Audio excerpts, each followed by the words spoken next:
Hello friends, Indian recipe ఇన్ఫోకి స్వాగతం. ఈరోజు మనం ఊతప్పం ఏ విధంగా తయారు చేయాలో చూద్దాం. మొదటిగా మనం ఒక పావు గ్లాస్తో ఈ విధంగా పప్పుని వేసుకొని నానబెట్టుకోవాలి. చూడండి, ఈ విధంగా నీళ్లు పోసుకొని ఒక నైట్ అంతా లేదా ఒక 6-7 గంటలు నానబెట్టుకోవాలి. మనం పప్పు నానబెట్టేటప్పుడే ఒక గ్లాస్కి 2 గ్లాసుల చొప్పున ఇడ్లీ రవ్వను కూడా నానబెట్టుకోవాలి. చూడండి, ఈ విధంగా మనం 2 గ్లాసుల వరకు యాడ్ చేసుకోవాలి. ఈ విధంగా పప్పుతో పాటుగా రవ్వను కూడా నానబెట్టడం వల్ల మంచిగా నానుతుంది. అలాగే మనకి ఊతప్పం అనేది మంచిగా ఉబ్బినట్లుగా కూడా వస్తుంది. చూడండి, ఈ విధంగా మనం రవ్వను కూడా వేసిన తర్వాత దీంట్లో కూడా నీళ్లు పోసుకోవాలి. నీళ్లు పోసుకొని మనం పప్పు ఎంతసేపు నానబెడుతున్నామో ఈ రవ్వను కూడా అంతసేపు నానబెట్టుకోవాలి. చూడండి, ఈ విధంగా మనం నానబెట్టుకున్నాక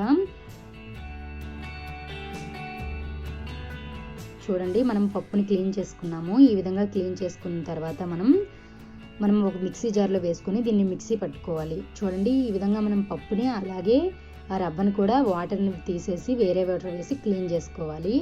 ఈ విధంగా పప్పుని క్లీన్ చేసిన తర్వాత మిక్సీ జార్లో వేసుకొని మనకి కొద్దిగా వాటర్ని కూడా యాడ్ చేసుకొని మిక్సీ పట్టుకోవాలి.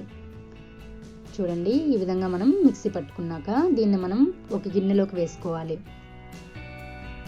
చూడండి, ఈ విధంగా మనం కొద్దిగా పలచగానే మిక్సీ పట్టుకోవచ్చు. ఇప్పుడు మనం రుబ్బుని కొద్దిగా పలచగానే మిక్సీ పట్టుకున్నాం కాబట్టి ఈ విధంగా ఈ రవ్వని కొద్దిగా ఒత్తి వాటర్ లేకుండా వేసుకోవాలి. మీరు రుబ్బు గట్టిగా ఉన్నట్లుగా అయితే ఇంత గట్టిగా ఒత్తన అవసరం లేదు, కొద్దిగా నీళ్ళు తీసి వేసేస్తే సరిపోతుంది. మీకు కలిపేటప్పుడు గట్టిగా అనిపించినట్లుగా అయితే కొద్దిగా వాటర్ని వేసి లూజ్ చేసుకోవచ్చు ఫ్రెండ్స్. చూడండి, ఈ విధంగా మనం అంతా రవ్వని వేసిన తర్వాత ఒకసారి మంచిగా కలుపుకోవాలి.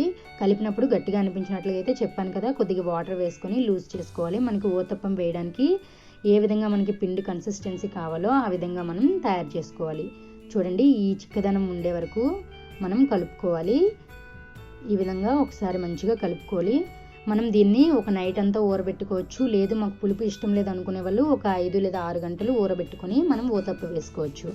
చూడండి, ఇందులో మనం కొద్దిగా ఉప్పుని యాడ్ చేసుకొని ఇప్పుడు మనం స్టవ్ మీద ఒక ప్యాన్ పెట్టుకోవాలి. ఈ విధంగా ప్యాన్ పెట్టుకొని కొద్దిగా నూనె వేసుకోవాలి. ఈ విధంగా నూనె మనం కొద్దిగా స్ప్రెడ్ చేసుకోవాలి. చూడండి, ఈ విధంగా నూనె స్ప్రెడ్ చేసుకున్నాక మనం పిండిని ఈ విధంగా వేసుకోవాలి. మనకి ఏ సైజులో ఊతప్పం కావాలనుకుంటామో ఆ సైజులో మనం 2 గరిటెల వరకు ఈ విధంగా పిండిని వేసుకోవాలి. మనం జీలకర్ర అలాగే పచ్చిమిరపకాయలు అలాగే ఉల్లిపాయలు వీటన్నిటిని మనం డైరెక్ట్గా పిండిలో రుబ్బులో అయినా వేసుకోవచ్చు ఉప్పు వేసేటప్పుడు, లేకుంటే ఈ విధంగా పైన అయినా చల్లుకోవచ్చు. చూడండి, జీలకర్ర అలాగే ఉల్లిపాయలని ఈ విధంగా మెదిపి వేసుకోవాలి. ఇందులో కావాలనుకుంటే కరివేపాకు కూడా వేసుకోవచ్చు. ఇక్కడ నేను జీలకర్ర అలాగే ఉల్లిపాయలు పచ్చిమిరపకాయలు అలాగే టమాటీలు కూడా వేస్తున్నాను. మీకు టమాటీలు ఆప్షనల్ మాత్రమే, మీకు నచ్చితే వేసుకోవచ్చు లేకుంటే స్కిప్ చేసుకోవచ్చు. చూడండి, ఈ విధంగా వేసిన తర్వాత మూత పెట్టుకొని ఉడికించుకోవాలి. ఆ తర్వాత రెండో వైపు కూడా మంచిగా కాల్చుకోవాలి. ఈ విధంగా చేసినట్లుగా అయితే మనకి ఎంతో టేస్టీగా ఉండే ఊతప్పం అనేది రెడీ అయిపోయినట్లుగా. Thank you for watching our video.